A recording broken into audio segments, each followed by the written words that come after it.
लोककलेच्या नावाखाली सुरू आहे बिभत्स प्रकार. कला केंद्रांवर लावण्यवतींसोबत मद्यपींचा धिंगाणा. याला खरंच लोककला म्हणायचं का? लावणी म्हटली की अनेकांना हायसं वाटतं. पेशव्यांच्या 52 खणीपासून ते तमाशापर्यंत लावणीचा प्रवास कधी राजाश्रयाखाली राहिला तर कधी लोकाश्रयाखाली. लावणी महाराष्ट्राची कला असली तरी ती बदनाम होतच राहिली. मध्यंतरीच्या काळात या लावणीला सुगीचे दिवस आले. दर्जेदार प्रेक्षक वर्ग आणि सरकारी मदत यामुळे लावणी साता समुद्रापार पोहोचली. पण खरंच या लोककलेतली संस्कृती जपली जातीये का? आम्ही या प्रश्नाचं उत्तर शोधण्याचा प्रयत्न केला तेव्हा धक्कादायक वास्तव आमच्या हाती आलं.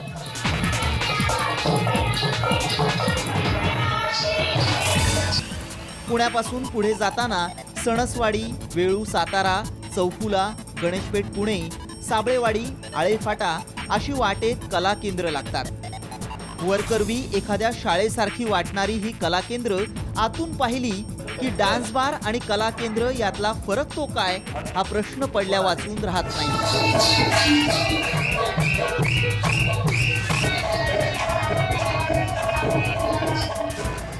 ही दृश्य नीट निरखून पहा. एकीकडे ढोलकीच्या तालावर अदाकारी सुरू आहे,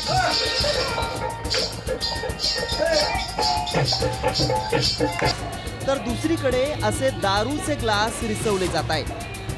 भिंतीवर नावाला व्यसनमुक्तीचा संदेश आणि भिंती पलीकडे शबाब आणि शराब यांचा अनोखा संगम इथं पाहायला मिळतोय. बरं, हे एवढ्यावरच थांबत नाही.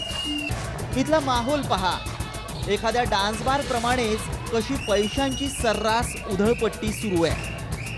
अगदी 5,000पासून 50,000पर्यंतच्या बैठका इथं रंगतात. यात भरडली जातीये ती ग्रामीण भागातली युवा पिढी.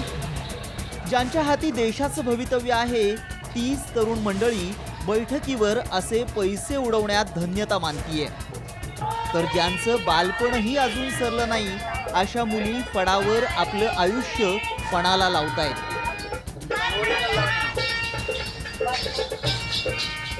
पुण्यातल्या महाराष्ट्र मिलिटरी फाउंडेशननं राज्यातल्या कला केंद्रांबाबत माहिती अधिकारात माहिती मागवली तेव्हा हे धक्कादायक वास्तव समोर आलं.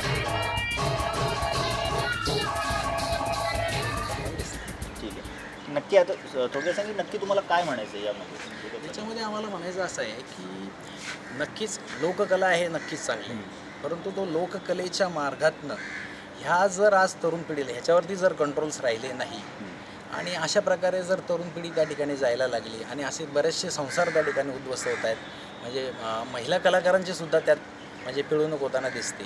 तर महाराष्ट्राला अशा म्हणजे शिवाजी महाराजांच्या भूमीमध्ये असणाऱ्या ठिकाणी आज असा प्रकार म्हणजे एक लोककला म्हणूनच ते ठिकाणी असावी.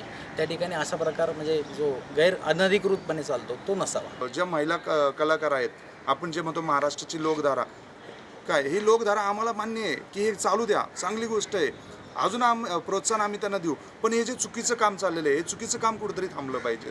हे जे करून जेणेकरून पुढच्या पिढीला ह्याचा काही त्रास नाही झाला पाहिजे आणि पुढच्या पिढीमध्ये हे घाणेरडा प्रकार नाही गेला पाहिजे. महाराष्ट्र मिलिटरी फाउंडेशननं अशा कला केंद्रांबाबत पुणे पोलीस आणि सातारा पोलिसांकडे तक्रार करून माहिती मागवली असता हद्दीतल्या कला केंद्रांची नोंदच त्यांच्या रेकॉर्डवर नसल्याचं समोर आलंय. महाराष्ट्रामध्ये जर पाहिलं तर जामखेड घ्या, सातारासारखा भाग घ्या, आज चौफुला घ्या, वेळू घ्या, अशा अनेक भाग आहेत की त्या ठिकाणी जर पाहिलं तर असे अनेक केंद्र आहेत. त्याला बोलतात की पार्टी केंद्र. आणि पार्टी केंद्र स्टेज पूर्ण मोकळं असतं सर, आणि पूर्णपणे अशा रूम बांधलेत पूर्णपणे, आणि त्या रूममध्ये एक वेगळा आणि गैरप्रकार चालतो. तो गैरप्रकार ह्या शासनाने एवढा सिरियसलीपणे घ्यावा. की मला असं वाटतं की हे जे अशा गोष्टी घडतात त्याच्यामुळे बरेच घर उद्ध्वस्त होतात. अशी घरं उद्ध्वस्त होतात घरं, आणि जी तरुण पिढी आहे ती वायाला चाललेली आहे.